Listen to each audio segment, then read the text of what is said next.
దివ్య సంస్కార చిహ్నముల ద్వారా నీవు మాకు దివ్య వరములను దయచేదువు. ఈ చిహ్నములు అగోచరమైన నీ శక్తి మహాత్యమును నిషిధము చేయును. జ్ఞానస్థానమందు మేము నీ వరమైన జలములను వాడుకొనుదుము. ఈ దివ్య సంస్కారముల ద్వారా నీవు మాకు దయచేయు దైవానుగ్రహమునకు ఈ నీటిని చిహ్నముగా చేసితివి. సృష్టి ఆరంభమున నీ ఆత్మ జలములపై శ్వాసను ఊది దాన్ని మాకు పవిత్ర సాధనముగా రూపొందించను. నీవు జలప్రలయ జలములను జ్ఞానస్థానములకు చిహ్నముగా చేసితివి. ఆ నీరు పాపపు జీవితమునకు అంతమును, పుణ్య జీవితమునకు ఆరంభమును సూచించును. నీవు ఇశ్రాయేలును బానిసత్వము నుండి విడిపించి రెల్లు సముద్రము గుండా నడిపించితివి. వారు జ్ఞానస్థానము ద్వారా పాపదాస్యము నుండి విడుదల నుండి నీ పవిత్ర ప్రజలకు గుర్తుగా ఉన్నారు. నీ కుమారుడు యోర్దాను జలములందు స్నాపకుడు యోహాను నుండి జ్ఞానస్థానమును పొంది ఆత్మాభిషక్తుడయ్యాను. తాను శిలువపై వ్రేలాడినప్పుడు తన ప్రక్క నుండి నీరు రక్తము స్రవించాలని సంకల్పించాను. ఉత్థానం నందు క్రీస్తు మీరు వెళ్ళి సకల జాతి జనులకు బోధింపుడు. పితాపుత్ర పవిత్రాత్మ పేరట మీరు వారికి జ్ఞానస్థానమీయుడు అని శిష్యులను ఆజ్ఞాపించాను. తండ్రి, ఇప్పుడు నీవు నీ స్త్రీ సభను ప్రేమతో వీక్షింపుము. ఈ సభపై నీ జ్ఞానస్థాన చలమును ప్రవహింపచేయుము. నీ ఆత్మశక్తి ద్వారా ఈ తొట్టిలోని జలములకు నీ కుమారుని వరప్రసాదమును దయచేయుము.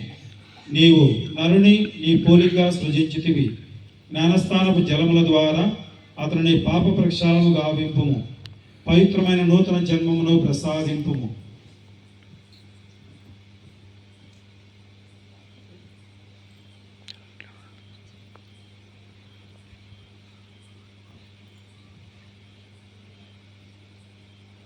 తండ్రి, నీవును నీ కుమారులను కలిసి ఈ తొట్టిలోని నీటిపై నీ ఆత్మను పంపుమని నిన్ను ప్రార్థించుచున్నాము.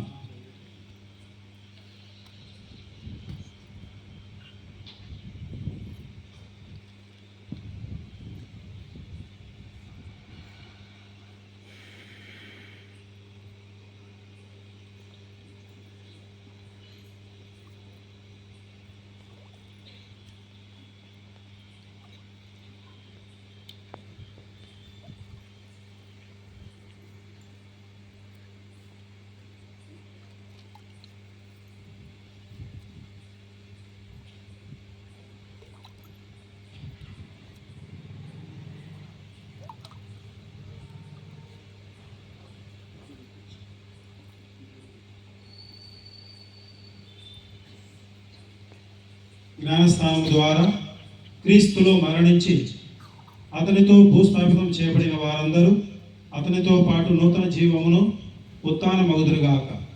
నీతో కలిసి పవిత్రాత్మతో పాటు యుగయుగములు జీవించుచు పాలించు మా ప్రభువును నీ కుమారుడు అయిన క్రీస్తు ద్వారా ఈ మనవి చేయుచున్నాము. జలముల ఊటల ద్వారా మీరు ప్రభువును స్తుతింపుడు. ఎల్లకాలము అతనిని కీర్తించి కొనియాడుడు.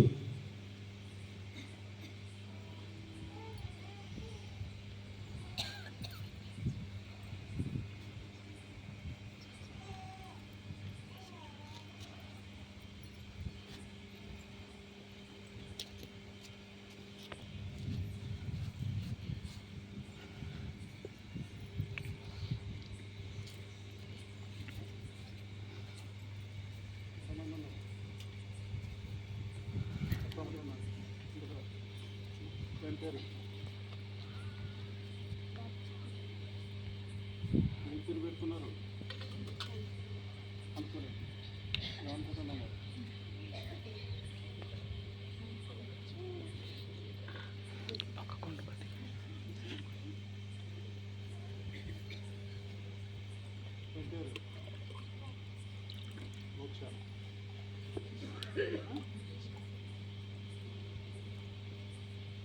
ప్రియబిడ్డలారా, క్రైస్తవ సంఘము అమితానంతో మేము ఆహ్వానిస్తున్నది.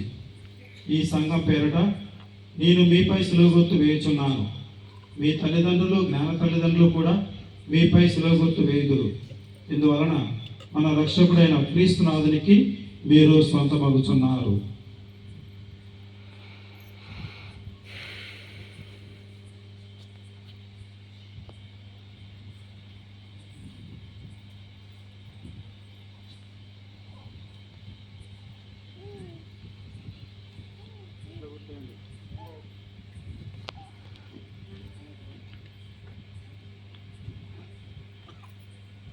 సర్వశక్తి గల నిత్య సర్వేశ్వర, మీరు మీ కుమారుని ఈ లోకమునకు పంపితురి.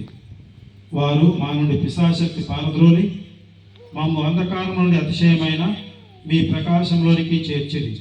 కావున ఈ బిడ్డల నుండి జన్మ పాపము తొలగించుడు, వీరిని పవిత్రాత్మకు నివాస యోగ్యము ఆలయంగా చేయమని ప్రతిమాలుచున్నాము. మా ప్రభు అయిన క్రీస్తు ద్వారా మనవి చేయుచున్నాము. ఆమేన్. రక్షణాయుత తైలముతో మేము అభ్యంగము చేయుచున్నాము. యుగ యుగములు జీవించుచు పాలించు క్రీస్తు మేము బలపరచునుగాక.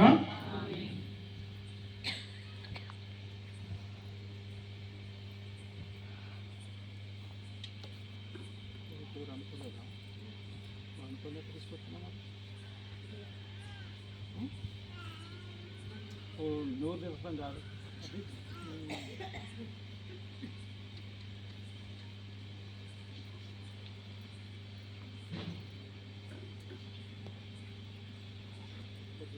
ప్రతి